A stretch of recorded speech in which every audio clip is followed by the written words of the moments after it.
La historia que a continuación te voy a contar fue compartida por Belén Villanueva, escrita por Charlie Diego. Un amigo de otra dimensión. ¿Cómo determinamos qué es real y qué no lo es?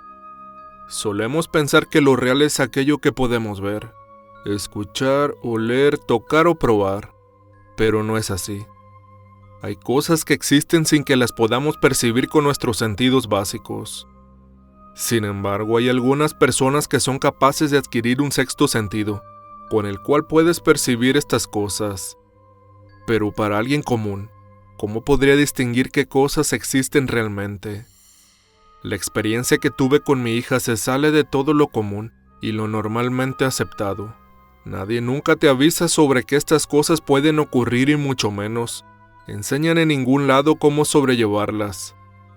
Es una cuestión de aprender empíricamente y tienes que sobreponer tu amor como madre ante todos tus sentidos. Como padres tenemos que aprender a escuchar a nuestros hijos y entender que a veces ellos vienen a enseñarnos cosas que no sabíamos. Mi hija tiene actualmente 11 años de edad, pero lo que les contaré empezó a suceder cuando ella tenía apenas 3 años. Primeramente fue algo a lo que no le tomamos importancia, pero con el tiempo empezamos a notar que no era normal. Soy madre soltera, pero recibí mucho apoyo de mi madre en la crianza de mi hija, y siendo sincera, no sé si hubiera podido sobrellevar las cosas sin ella. Fue un gran pilar tanto para mi hija como para mí.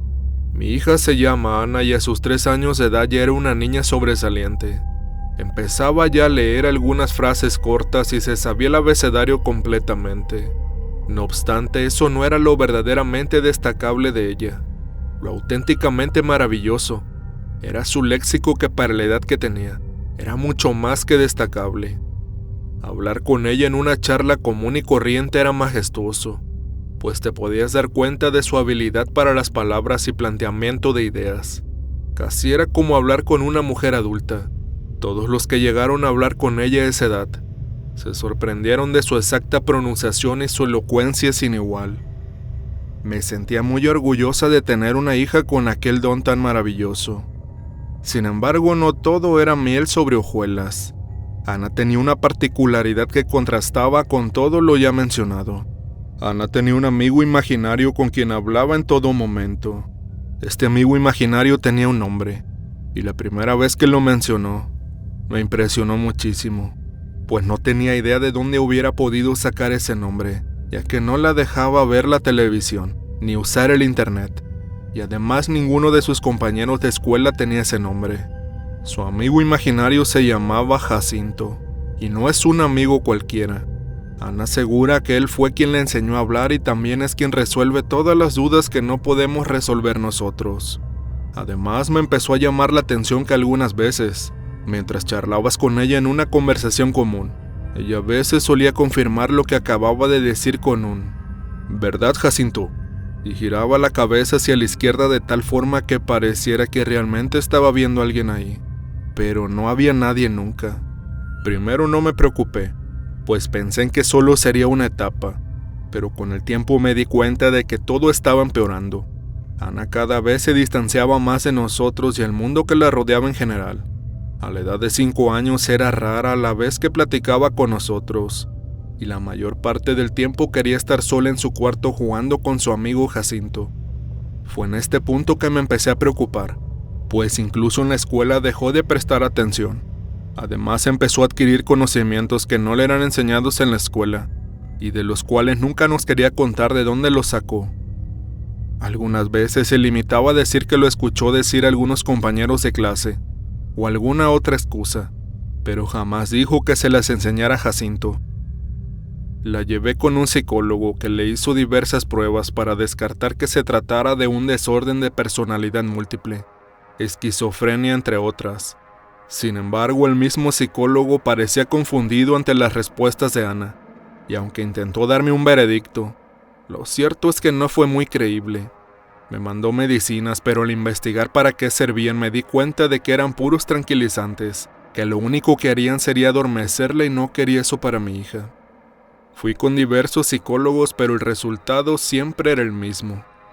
No sabía qué hacer y pedí consejos a mis primas. Una de ellas me recomendó llevarla con su pediatra, y aunque no entendía qué podía hacer un pediatra en aquella situación, confié en ella y la llevé. Resultó ser que esta doctora terminó siendo mucho más útil que todos los psicólogos, pues me explicó que lo que le pasaba a mi hija era algo fuera de lo normal, y para lidiar con cosas fuera de lo normal, teníamos que pensar fuera de lo normal también. Entonces me hizo una pregunta que me hizo cambiar de perspectiva.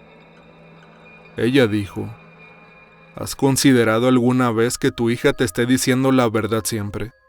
¿Y si Jacinto es más real de lo que tú piensas? Si verdaderamente quieres saber qué pasa con tu hija, tienes que aprender a escucharla y convivir con ella desde su perspectiva. Estas palabras lo cambiaron todo, pues dejé de ver a mi hija como una enferma, como alguien trastornado. A partir de aquí hice todo lo posible por hablar más con ella, y le insistí en que me hablara de Jacinto.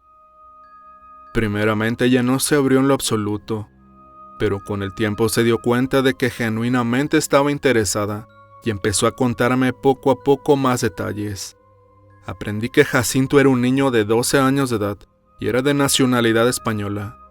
También me dijo que él era un niño que murió hace cientos de años, y aunque no supo decirme fecha exacta, pude deducir que se trataba de los años 1900 o principios del siglo XX, pues cuando me empezó a contar de su familia lo supe de inmediato. Al parecer vagaba por el mundo solo, hasta que encontró a Ana, una de las pocas personas vivas que lo podían percibir, y desde entonces se hicieron muy amigos.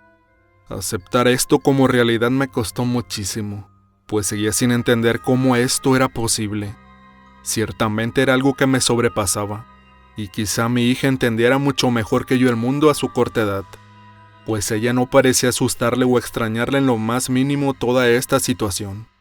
Entendí que a veces la realidad es mucho más de lo que podemos percibir con nuestros sentidos, y que no debemos temerle a todo lo que no entendemos. Con el tiempo acepté que mi hija podía percibir y entender cosas que yo no. También con el tiempo puedo decirles que ella dejó de ver a Jacinto, pero aún lo recuerda como su mejor amigo.